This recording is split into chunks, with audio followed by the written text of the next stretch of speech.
आज की वीडियो में हम बात करने जा रहे हैं कि किस तरीके से आप ऐप शीट में CRM डेवलप कर सकते हैं। तो मैं आज के वीडियो में सिर्फ ओवरव्यू आपको दूंगा किस तरीके से आप इसको यूज कर सकते हैं अगर आपको डेवलप करना आता है। इससे पहले भी मैंने काफी वीडियोस अपलोड कर रखी हैं अपने चैनल पे, वहां से भी आप जाके काफी चीजें सीख सकते हैं। तो फिलहाल इस वीडियो में हम ओवरव्यू करेंगे जो मैंने डेवलप करे हैं अपने लिए CRM कि किस तरीके से वो काम करता है। ठीक है, वो इसके लिए क्या क्या मैंने यूज किया है, स्टेप बाय स्टेप चलेंगे, कहाँ से स्टार्ट होता है कहाँ पे जाके खत्म होता है, किन किन स्टेप्स को आपको फॉलो करके ये चीजें बनानी है।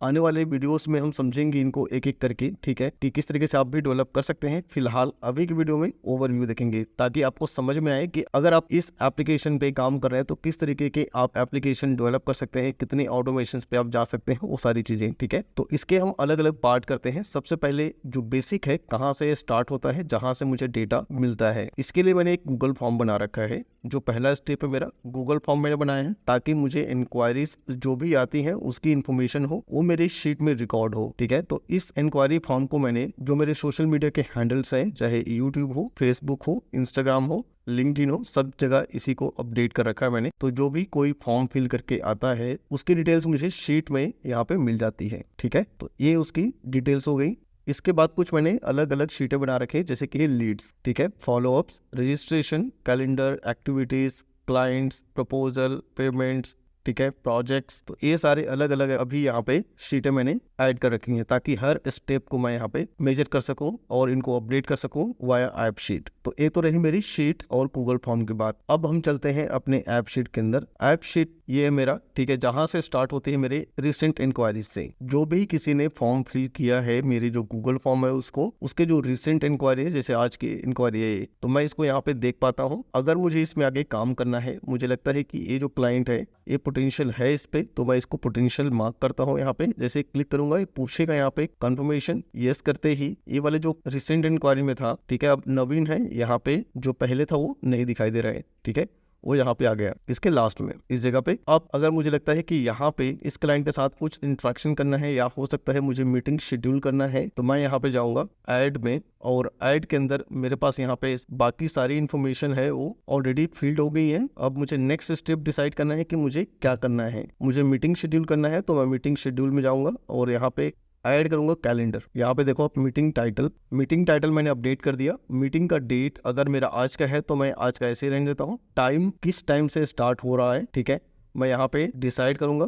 आधे घंटे के मैंने मीटिंग स्लॉट्स ऑलरेडी रखे हैं और इसके हिसाब से मैंने इसमें टाइम सेट कर रखा है। जैसे ही मैं सेव करूंगा तो क्या होगा, इस ईमेल एड्रेस पे ऑटोमेटिकली एक कैलेंडर इन्विटेशन चली जाएगी। ठीक है, और कैलेंडर पे उनके इवेंट सेव हो जाएगा। ठीक है, ये मैंने ऑटोमेट कर रखा है इसको, जैसे ही सेव करूंगा तो। ठीक है, तो मैं फिलहाल अभी सेव नहीं कर रहा हूँ, मैं आपको दिखा दूंगा जो मेरे प्रीवियस कैलेंडर में सेट हुए हैं उनको। ठीक है, तो एक हुआ मेरा नेक्स्ट स्टेप, अगर शेड्यूल मीटिंग है और मीटिंग होने के बाद मुझे उसके डिस्कशन को रिकॉर्ड करना है, तो मैं यहाँ पे नेक्स्ट स्टेप में सेलेक्ट करूंगा। यहाँ पे मीटिंग नोट्स, ऐड, और यहाँ पे क्या क्या बात हुई है, मोड ऑफ कम्युनिकेशन क्या था, ऑनलाइन मीट था, डिस्कशन के क्या पॉइंट्स थे, वो सारे मैं यहाँ पे सेव कर दूंगा। तो ये सारी इन्फॉर्मेशन सेव हो जाएगी मेरी जाके मीटिंग नोट्स के अंदर। ठीक है, ऐसे ही अलग अलग और यहाँ पे मैंने स्टेप्स दे रखे हैं। जैसे कि रजिस्ट्रेशन फॉर्म है, यहाँ पे रजिस्ट्रेशन फॉर्म सेलेक्ट करते ही ऑटोमेटिक सारी इन्फॉर्मेशन फिल हो गई और यहाँ पे मैं सेव करता हूँ। जैसे ही सेव करूंगा तो ये जो फॉर्म है ऑटोमेटिक इस क्लाइंट के ईमेल पे चले जाएगी और जब वो सबमिट कर देंगे तो मैं यहाँ पे उसको रजिस्टर कर सकता हूँ, जो कि मुझे दिखाई देगा यहाँ पे मेन्यूज़ के अंदर रजिस्ट्रेशन पेंडिंग में। जैसे कि पेंडिंग है, अगर इन्होंने कंप्लीट कर दिया किसी ने तो मैं इसको रजिस्टर कर दूंगा यहाँ पे और वो चेंज हो जाएगा। उसका जो स्टेटस है ये चला जाएगा रजिस्ट्रेशन कंप्लीटेड में। रजिस्ट्रेशन कंप्लीटेड का मतलब है कि अगर उसका रजिस्ट्रेशन कंप्लीट हो गया है तो मुझे गूगल शीट के अंदर भी यहाँ पे एक और जो मैंने फॉर्म बना रखा है उसके बेसिस पे डिटेल सारी मुझे यहाँ पे फिल हुई दिखाई देगा। तो ये आपका रजिस्ट्रेशन है। ठीक है, तो प्रोसेस क्या है, सबसे पहले कोई भी क्लाइंट आता है तो उसके साथ मैंने जो मीटिंग्स करी है, अगर वो कुछ फाइनलाइज होता है तो उसके बाद मुझे रजिस्ट्रेशन फॉर्म भेजना है ताकि सारी इन्फॉर्मेशन उनकी कैप्चर हो सके और उनको मैं एक प्रपोजल सेंड कर सकूं उनके रिक्वायरमेंट के बिहाफ पे। ठीक है, तो रजिस्ट्रेशन कंप्लीटेड वाले सारे मुझे यहाँ पे दिखाई दे रहे हैं। अब इनको किसी को मुझे सेंड करना है कोटेशन, तो मैं यहाँ पे जाऊंगा, ऐड करूंगा यहाँ पे, और क्लाइंट आईडी यहाँ पे सिलेक्ट करना होगा। मुझे सिलेक्ट करने के लिए मैंने यहाँ पे आसान कर रखा है ताकि आईडी और नाम दोनों को रखा है। तो मुझे विश्वकर्म का चाहिए तो विश्वकर्म मैं सेलेक्ट करता हूँ यहाँ पे, और बाकी इन्फॉर्मेशन ऑटोमेटिक कैप्चर हो गई है। अब सर्विस की जो कैटेगरी है, किस कैटेगरी पे मैं प्रपोजल सेंड कर रहा हूँ, तो एक हम यहाँ पे बना ही लेते हैं ताकि थोड़ा सा क्लैरिटी हो जाए।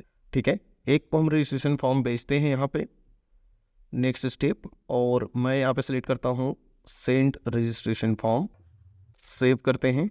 हालांकि इनका हो चुका है, मैं चेक भी कर लेता हूँ अपने शीट में जाके क्या रजिस्ट्रेशन हो रखा है कि नहीं हो रखा है। इनका नहीं हुआ है अभी। ठीक है, जैसे ही वो होगा तो हम यहाँ पे इसको मार्क कर सकते हैं रजिस्टर्ड। ठीक है, तो अभी फिलहाल इसका रजिस्ट्रेशन नहीं हुआ है। जैसे ही रजिस्ट्रेशन होगा तो हम उनको प्रपोजल भेज पाएंगे। तो ऐसे ही किसी एक क्लाइंट का ले लेते हैं। ठीक है, तो मैं क्लाइंट का यहाँ पे बना लेता हूँ कोटेशन इस तरीके से, और क्लाइंट आईडी क्या है इनका, दीपांशु, सेलेक्ट कर लिया मैंने। अब इसमें सर्विस कैटेगरी में मैं कोई भी ले लेता हूँ। ठीक है, एक ये ट्रेनिंग का ले लेते हैं। सब कैटेगरी है, किसकी ट्रेनिंग है, गूगल शीट्स की ट्रेनिंग है। डिस्क्रिप्शंस मैं यहाँ पर फिलहाल टेस्टिंग डाल देता हूँ, और अमाउंट कितने का है मैं कहता हूँ चलो 20,000 का है। ठीक है, अभी टेस्टिंग के लिए कर लेते हैं। जीएसटी अमाउंट मैंने इंक्लूड नहीं किया है क्योंकि मेरे पास इंडिविजुअल हूँ मैं, जीएसटी नहीं है। आपके पास है तो आप उसमें ऐड कर सकते हैं। प्रोजेक्ट कब से स्टार्ट होगा, कब खत्म होगा, तो उस एक्सपेक्टेड डेट मुझे यहाँ पे अपडेट करना है। ड्यूरेशन कितनी होगी, 1 या 2 दिन की, तो इस तरीके आप सेलेक्ट कर लो। और कोटेशन के जो स्टेटस है, रिक्वायर्ड है कि नॉट रिक्वायर्ड है, ठीक है, आप यहाँ पे सेलेक्ट कर सकते हैं। फिलहाल मैं करता हूँ नॉट रिक्वायर्ड।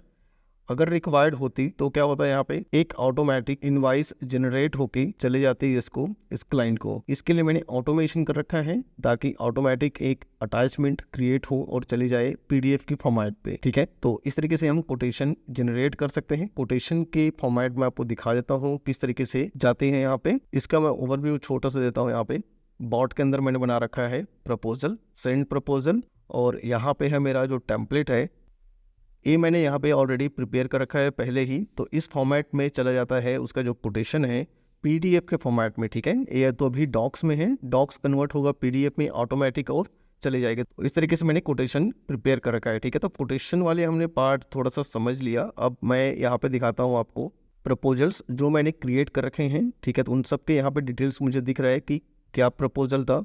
ठीक है, उनको सेंड करना है, यहाँ पे सेंड कर सकता हूँ मैं डायरेक्टली। ठीक है, किसी को भी सेंड करना चाहूँ मैं यहाँ पे सीधा सेंड कर सकता हूँ, उनको कोटेशन चला जाएगा। ठीक है, उसका पेमेंट आते ही यहाँ पे मैं ऐड करूँगा पेमेंट की इन्फॉर्मेशन, एडवांस है, फुल पेमेंट है, आउटस्टैंडिंग है, जो भी है यहाँ पे हम डिटेल्स अपडेट कर सकते हैं। जैसे कि कोटेशन अमाउंट है 15 का और एडवांस आया मुझे यहाँ पे इनका 6,400 का भी, तो मैं इनका अपडेट कर देता हूँ। बाकी के 8,600 अभी पेंडिंग है। और रिसीव्ड डेट था मेरा 1 तारीख।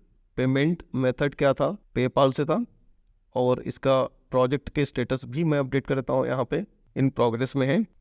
एक्सपेक्टेड एंड डेट है मेरा इसका 9 तारीख का, स्टार्ट हो चुका है 2 तारीख से, और मैं करता हूँ सेव।